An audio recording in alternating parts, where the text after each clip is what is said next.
Музей вообще образование довольно странное. Но из всех музеев самые странные литературные. Если музей, хранилище, институт консервирования предметов культуры, то литературный музей вроде бы должен консервировать литературу, насколько это возможно, разумеется. Однако за него это с успехом делают библиотеки и архивы. Следовательно, сам предмет сохранения не вполне очевиден. Тем не менее, почти всегда есть такая замечательная вещь, как жизнь писателя. Точнее говоря, то, что остается после него. Тогда музей с успехом доказывает, что не горят не только рукописи, но и любой предмет, освященный писательским именем, от перьев до пуговиц.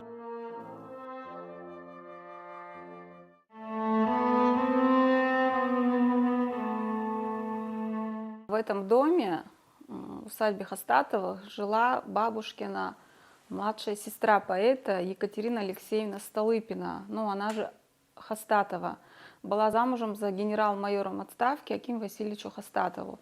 И в 4-летнем возрасте впервые бабушка привезла Мишу на воды, чтобы подлечиться, то есть на Кавказ. Потому что, известно, Миша в детстве болел, родился болезненным ребенком. И по совету лечащего врача бабушка везет его сюда к сестре. А Екатерина, хозяйка дома, имела владение и в Горячеводске. Горячеводск — это сегодняшний Пятигорск, который переименован в 1830 году.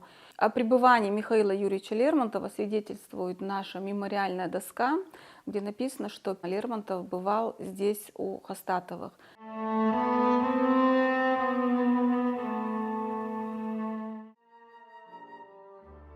Музей Лермонтова, посвященный жизни и творчеству поэта и его пребыванию в Чечне, основан в 2006 году в бывшем доме-усадьбе помещиков Хастатовых в селе Парабодж Шелковского района.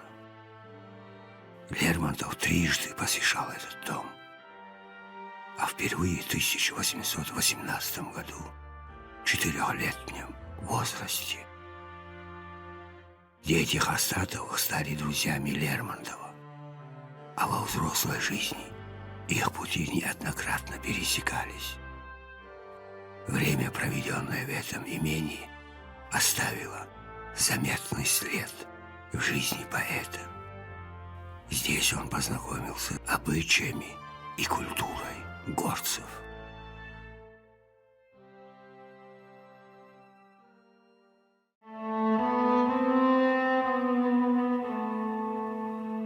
Музей Михаила Юрьевича Лермонтова был учрежден 8 октября 2004 года Министерством культуры. В 2006 году, 3 июня, мы впервые открылись для посетителей. В 2009 году региональный общественный фонд имени Ахмата Хаджи Кадырова отреставрировал нам здание и ближайшую территорию. Но хочу сказать, что в советское время в этом доме находилась почта, был продуктовый магазин и контора лесного хозяйства. Но зато постановлением Совета министров ЧССР от 11 августа 1989 года за номером 350 дом усадьбы Хастатовых был объявлен памятником истории и культуры. Для нас это тоже очень значимое событие, потому что вы знаете, что 2024 год глава Чеченской республики Рамзан Кадыров объявил год истории, исторических памятников, архитектуры и культурного наследия Чеченской республики. Также в этом году музею Михаила Юрьевича Лермонтова исполняется 20 лет. И, конечно же, у нас тоже юбилейный год, 210 лет Михаилу Юрьевичу Лермонтову. Мы пятый музей Российской Федерации, музей Михаила Лермонтова. У нас вообще личных вещей поэта нет, мы музей не мемориальный. Но я считаю, что наш главный экспонат, артефакт — это само здание. Это уникальное строение 1760 года, где мы сохранили полы, по которым маленький Мишель в детстве тут мог ходить и уже во взрослой жизни. У нас есть на втором этаже печка, она так и называется, печка-лежанка, на которой маленький Мишель в детстве спал, да, где ему пели колыбельные, там читали сказки. Вот. Считаю, что дух и аура Лермонтова здесь присутствует.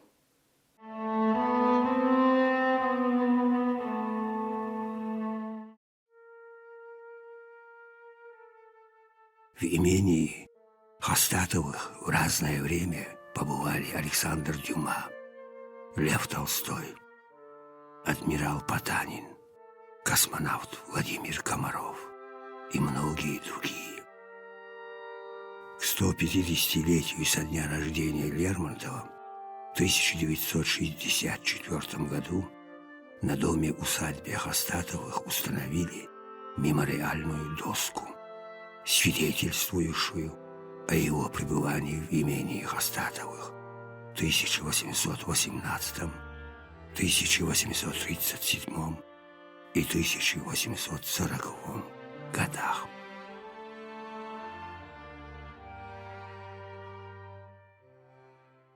Хастатовы, да, они были очень богатыми помещиками.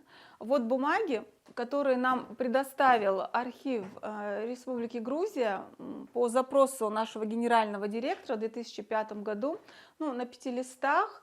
Вот, документы свидетельствуют, что земли от Черленой до Новомлинска, это сегодня Гребенская, были Хастатовы. И за свою вот красоту свое имение Хастатовы называли земным раем. Очень богатые помещики были. Чем они владели? У них были 3 торговые лавки, спиртно-курительный завод, приходская церковь, 113 казенных домов. Но я уже не сколько там душ на них работало. Это в основном были грузины и армяне, которые еще Петр I вызволил с персидского похода в 1722 году. Само здание 1760 года, бывшее поместье родной сестры бабушки Лермонтова. В этой усадьбе среди гор и лесов поэт наполнялся духом Кавказа, узнавал людей и истории, которые легли в основу многих его произведений. Портрет нашего художника Петра Захарова. Сегодня тоже очень много споров, написал ли он эту картину, но мы утверждаем и говорим, что да. То есть, когда бабушка позвала художника, когда Лермонтов впервые надел гусарский мундир, то есть той военной школе, где он учился в Петербурге, а бабушка поэта заказала художника Петра Захарова. Вот. И где подлинно, да, и даже Карл Брюлов говорил, что подлинное изображение Лермонтова — это работа Захарова.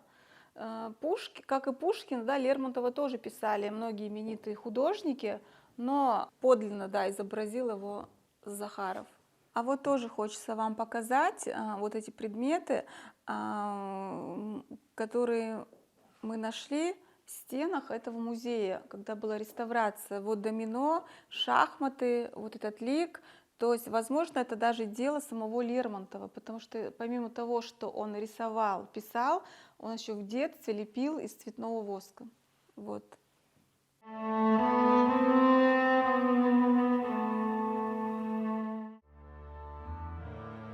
Музей сохраняет оболочку, скорлупу жизни.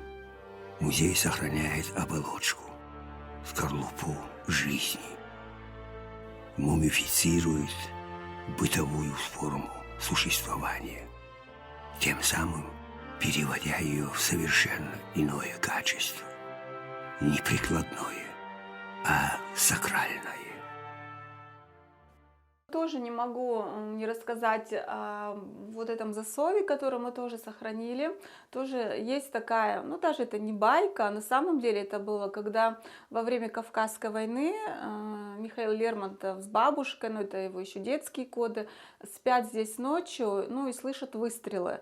Вот, и на что, испугавшись, Елизавета будет свою сестру, хозяйку Катю, мол, Катенька, Катенька, ну, та так поворачивается на бок, ой, не пожар ли, потому что известно, что горела Москва 1812 года, Петербург, ну, и как бы продолжала переворачиваться на бок и храпом спать. Ну, как бы не боялась, потому что дом охранял казачий Ивановский пост, стояли 4 вышки, огороженные тыном, рвом, ну и вот так смело здесь жила Екатерина Алексеевна, и как в народе ее называли авангардной помещицей. Вот эту дверь мы тоже сохранили того времени, и, возможно, рука Лермонтова прикасалась к этой двери, то есть где он мог открывать ее, вот, и входить в эту комнату, и на этой печке, где маленький Мишель спал. Известно, что Лермонтов до 4 лет не ходил. А почему с мелом в руке? Обычно дети спрашивают, почему, что он держит в руке. А держит мел, потому что когда он жил в Тарханах у бабушки, он исписывал бабушкин пол, бабушкины обои, то есть она ему разрешала. И вот почему он в такой рубашке, как тоже мне говорят, это, наверное, девочка в таком платье. Нет, это такая рубашка, особенно мальчиков, детей дворян одевали вот.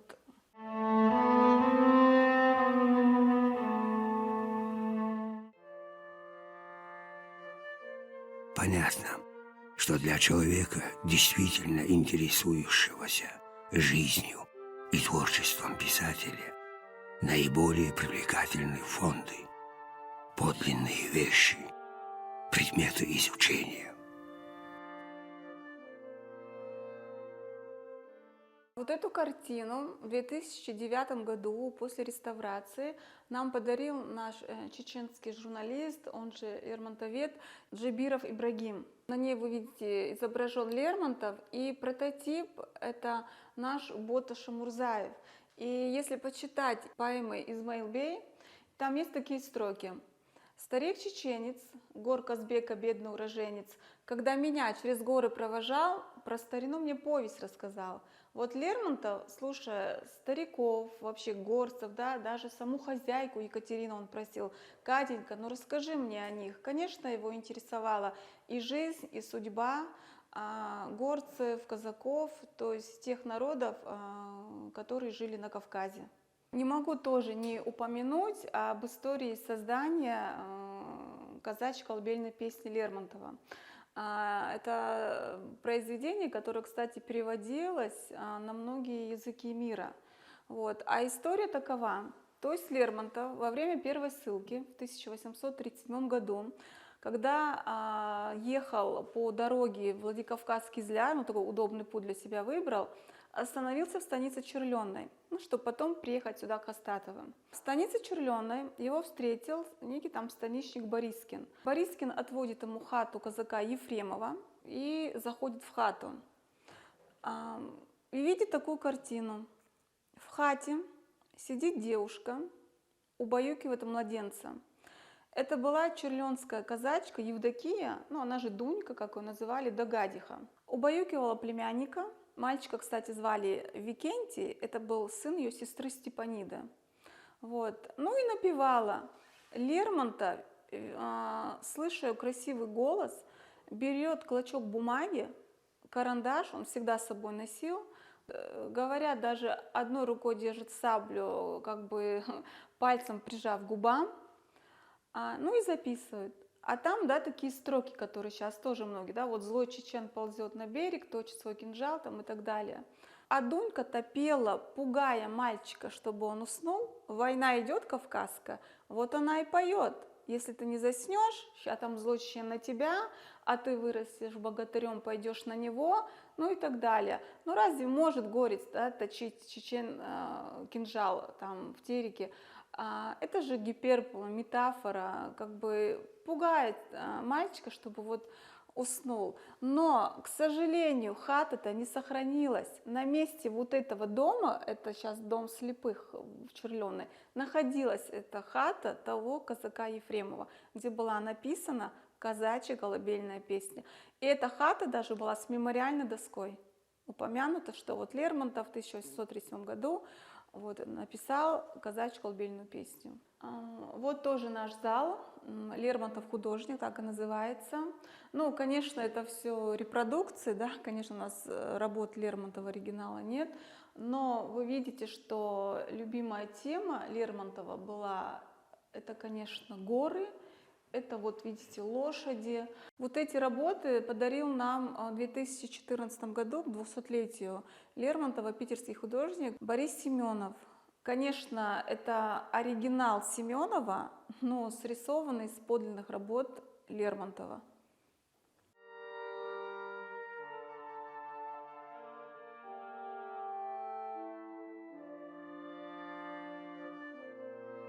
За последние годы музейный мир изменился. Многие из музеев становятся офисами, конторами. Не научные сотрудники, а администраторы и хозяйственники играют в них главную роль. Только не в нашем случае. Но это уже другая тема.